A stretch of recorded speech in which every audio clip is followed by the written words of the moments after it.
Bienvenue. Aujourd'hui, on va s'attaquer à l'une des questions les plus fondamentales de l'économie. Et on va le faire avec un modèle qui a complètement changé notre façon de voir la croissance. Voilà la question qui est vraiment au cœur de tout. Comment se fait-il que certains pays soient si riches alors que d'autres restent pauvres? Plongeons ensemble dans ce mystère pour voir ce qui est vraiment à l'origine de la croissance économique sur le long terme. Notre histoire, elle commence en 1956, avec l'économiste Robert Solow. Et comme sa citation le montre bien, il n'avait pas la prétention d'avoir toutes les réponses. Non, son approche était plutôt d'envoyer une petite équipe de reconnaissance, un modèle simple, pour, disons, explorer le terrain. Alors, le premier suspect de Solow dans cette grande enquête sur la croissance, c'était une idée assez intuitive, le capital. A priori, ça semble logique, non? Un pays qui épargne et qui investit dans ses usines, ses machines, ses infrastructures, eh bien, il devrait s'enrichir. C'est l'idée de base. Sauf que, une économie, c'est un peu comme si elle était sur un tapis de course. Elle doit constamment investir juste pour ne pas reculer. Il faut remplacer les machines qui s'usent, il faut équiper les nouveaux travailleurs qui arrivent, c'est ce qu'on appelle l'investissement de point mort. Et donc la croissance ne peut avoir lieu que si l'investissement réel, celui qui ajoute du nouveau capital, est supérieur à cet investissement de point mort qui, lui, ne fait que maintenir le niveau. Mais il y a un hic, et c'est un gros hic, les rendements décroissants. C'est simple à comprendre. Si on donne un deuxième marteau à un charpentier, il ne va pas devenir 2 fois plus productif. Eh bien, c'est pareil pour une économie. Chaque nouvelle machine qu'on ajoute est un tout petit peu moins efficace que la précédente. Ce tableau, il résume parfaitement la situation. Tant que l'investissement est supérieur au point mort, l'économie croît. S'il est inférieur, elle se contracte. Mais à cause de ces fameux rendements décroissants, l'élan de l'investissement finit par faiblir. Et on arrive inévitablement à la troisième ligne, l'investissement égale le point mort. Et là, la croissance s'arrête.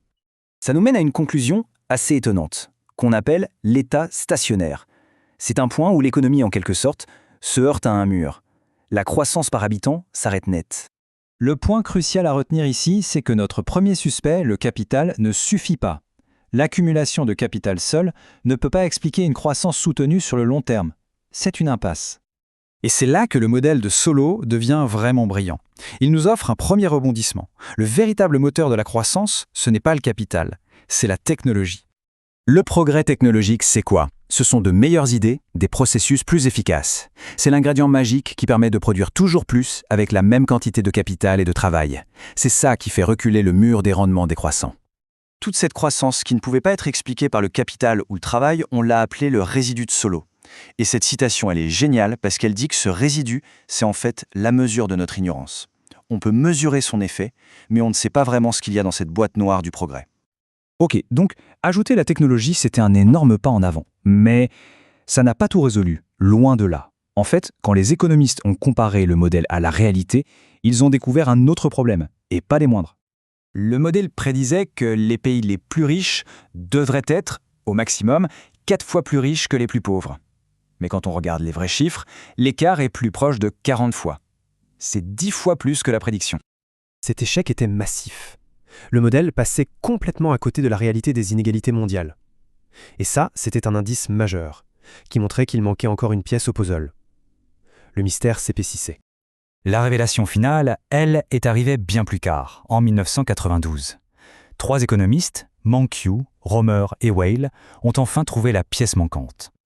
Leur idée, ajouter un troisième facteur. On a le capital physique, les machines, mais il faut aussi prendre en compte le capital humain, c'est-à-dire l'ensemble des connaissances, des compétences et même de la santé de la main-d'œuvre. En prenant en compte les différences d'éducation, de formation, de compétences entre les pays, ils ont littéralement réussi à sauver le modèle de Solow. Le résultat est juste stupéfiant. Avec ce seul ajout, le capital humain, le modèle est soudainement devenu capable d'expliquer près de 80% des différences de revenus entre les pays. L'énorme fossé de richesse devenait enfin compréhensible. Donc, pour résumer, qu'est-ce qu'il faut retenir de tout ça? C'est une histoire en 3 temps. D'abord, l'accumulation de capital, ça lance la machine, mais ça s'essouffle. Ensuite, la croissance à long terme, la vraie, elle est tirée par le progrès technologique. Et enfin, les énormes écarts de richesse dans le monde s'expliquent en grande partie par les différences de capital humain. Et ça nous laisse avec une dernière question, une dernière porte ouverte. Si la technologie et les compétences humaines sont si importantes, qu'est-ce qui les nourrit? Les institutions d'un pays? Sa culture? Autre chose. La boîte noire n'a pas encore livré tous ses secrets. Le mystère, d'une certaine manière, continue.